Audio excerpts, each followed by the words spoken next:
भक्तगणों, आज शिवपुराण वायवी संहिता में आज आपको पार्वती तपस्या, एक व्याघ्र पर उनकी कृपा, ब्रह्मा जी का उनके पास आना, देवी के साथ उनका वार्तालाप, देवी के द्वारा काली त्वचा का त्याग और उससे कृष्ण वर्णा कुमारी कन्या के रूप में उत्पन्न हुई कौशिकी के द्वारा शुंभ निशुंभ का वध की कथा शिवपुराण में आज आपको सुनाऊंगा। भक्तगणों, आप इसको चैनल को लाइक एंड सब्सक्राइब जरूर करें। भगवान शिव आपका कल्याण करेंगे। कथा सुनिए। वायुदेव कहते हैं, महर्षियों, तदंतर पतिव्रता माता पार्वती पति की परिक्रमा करके उनके वियोग से होने वाले दुख को किसी तरह रोककर हिमालय पर्वत पर चले गए। उन्होंने पहले सखियों के साथ जिस स्थान पर तप किया था उस स्थान से उनका प्रेम हो गया था, अतः फिर उसी को उन्होंने तपस्या के लिए चुना। तदनंतर माता पिता के घर जा उनका दर्शन और प्रणाम करके उन्हें सब समाचार बताकर उनकी आज्ञा ले उन्होंने सारे आभूषण उतार दिए और फिर तपोवन में जा स्नान के पश्चात तपस्वी का परम पावन वेश धारण करके अत्यंत तीव्र एवं परम दुष्कर तपस्या करने का संकल्प किया।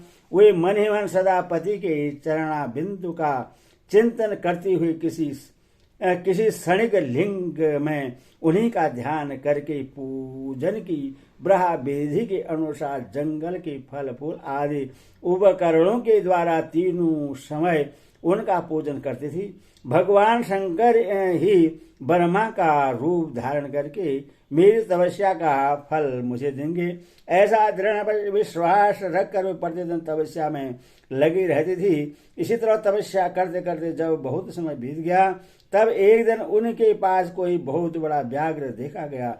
वह दुष्ट भाव से वहां आया था। पार्वती के निकट आते ही उस दुरात्मा का शरीर जड़वत हो गया। वह उनके समीप चित्रलिखित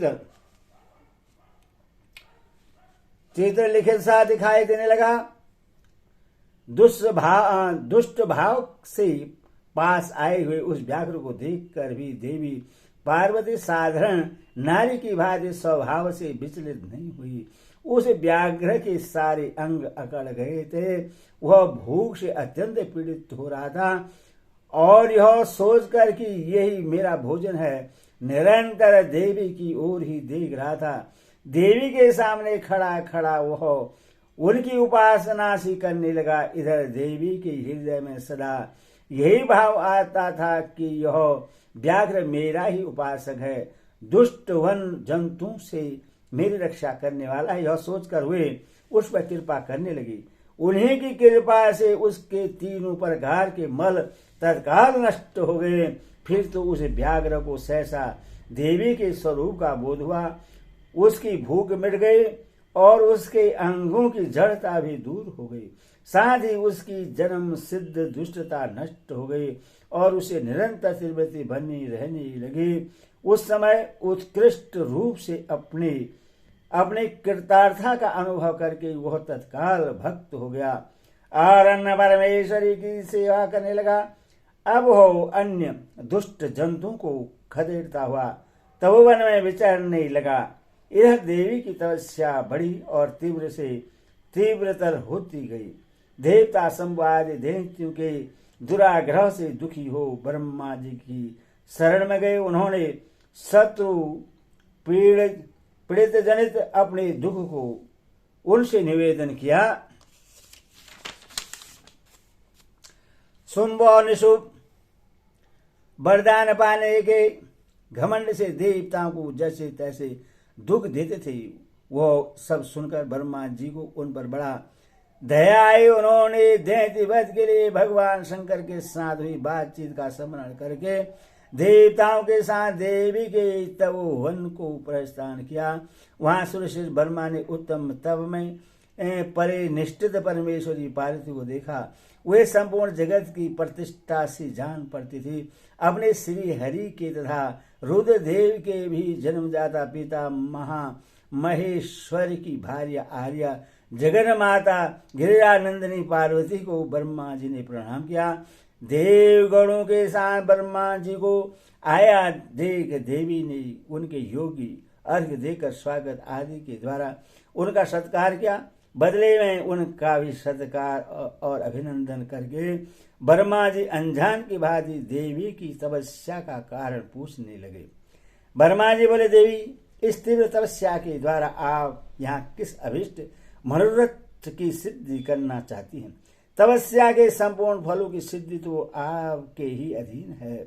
जो समस्त लोगों के स्वामी हैं, उन्हें परमेश्वर को पति के रूप में पाकर आपने तपस्या का संपूर्ण फल प्राप्त कर लिया है, अथवा यह सारा ही क्रियाकलाप आपका लीला विलास है। परंतु आश्चर्य की बात तो यह है कि आप इतने दिनों से महादेव जी के विरह का कष्ट कैसे सह रही हैं? देवी ने कहा, ब्राह्मण, जब सृष्टि के आदि काल में महादेव जी से आपकी उत्पत्ति सुनी जाती है, तब समस्त प्रजाओं में प्रथम होने कारण आप मेरे ज्येष्ठ पुत्र होते हैं। फिर जब प्रजा की वृद्धि के लिए आपके ललाट से भगवान शिव का प्रादुर्भाव हुआ, तब आप मेरे पति के पिता और मेरे ससुर होने के कारण गुरुजनों की कोटि में आ जाते हैं।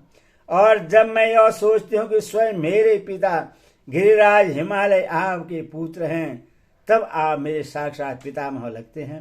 लोक पितामह, इस तरह आप लोक यात्रा के विधाता हैं।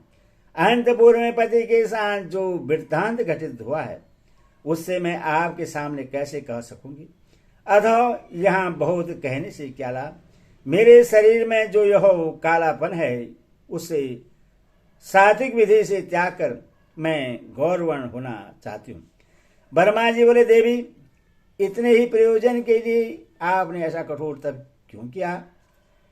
क्या इसके लिए आपकी इच्छा मात्र ही पर्याप्त नहीं थी, अथवा यह आपकी एक लीला ही है? जगत माता, आपकी लीला भी लोक हित के लिए ही होती है, अथवा आप इसके द्वारा मेरे इस अभिष्ट फल की सिद्ध कीजिए। निशुंभ और शुंभ नामक दो दैत्य हैं, उनको मैंने वर दे रखा है। इससे उनका घमंड बहुत बढ़ गया है और वे देवताओं को सता रहे हैं। उन दोनों को आपके ही हाथ से मारे जाने का वरदान प्राप्त हुआ है, अथवा अब विलंब करने से कोई लाभ नहीं। आप क्षण भर के लिए सुस्थिर हो जाइए। आपके द्वारा जो शक्ति रची या छोड़ी जाएगी, वही उन दोनों के लिए मृत्यु हो जाएगी। ब्रह्मा जी के इस प्रकार प्रार्थना करने पर कि राजकुमारी देवी पार्वती सहसा अपने काली त्वचा के आवरण को उतार कर गौरवर्णा हो गई। त्वचा कोष काली त्वचामय आवरण रूप से त्यागी गई। जो उनकी शक्ति थी, उसका नाम कौशिकी हुआ। वह काले मेघ के समान कांति वाली कृष्ण वर्णा कन्या हो गई। देवी की यह मायामयी शक्ति ही योग निद्रा और वैष्णवी कहलाती है। उसके 8 बड़ी बड़ी भुजाएं थी। उसने उन हाथों में शंख चक्र और त्रिशूल आदि आयुध धारण कर रखे थे। उन देवी के 3 रूप हैं, सौम्य, घोर और मिश्र। वह 3 नेत्रों से युक्त थी।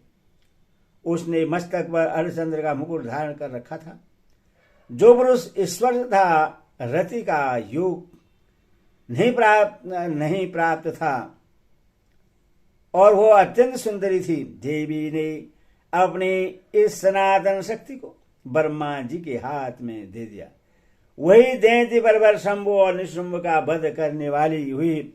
उस समय प्रश्न हुए, ब्रह्मा जी ने उस पराशक्ति को सवारी के लिए एक परवल सिंह प्रदान किया, जो उनके साथ ही आया था। उस देवी के रहने के लिए ब्रह्मा जी ने विंध्य गिरी पर वायुस्थान दिया और वहां नाना प्रकार के उपचारों से उनका पूजन किया। विश्वकर्मा ब्रह्मा के द्वारा सम्मानित हुई वह शक्ति अपनी माता गौरी को और ब्रह्मा जी को कर्मश प्रणाम करके अपने ही अंगों से उत्पन्न और अपने ही समान शक्तिशालिनी बहुसंख्य शक्तियों को साध ले दैत्यराज शुंभ निशुंभ को मारने के लिए उद्धत होकर विंध्य पर्वत को चली गई। उसने संग्राम में उन दोनों दैत्यों को मार गिराया। उस युद्ध का अनयंत्र वर्णन हो चुका है, इसीलिए उसकी विस्तृत कथा यहाँ नहीं कही गई। दूसरे स्थलों से उसकी ऊहा कर लेनी चाहिए। अब मैं परशु प्रसंग का वर्णन करता हूँ।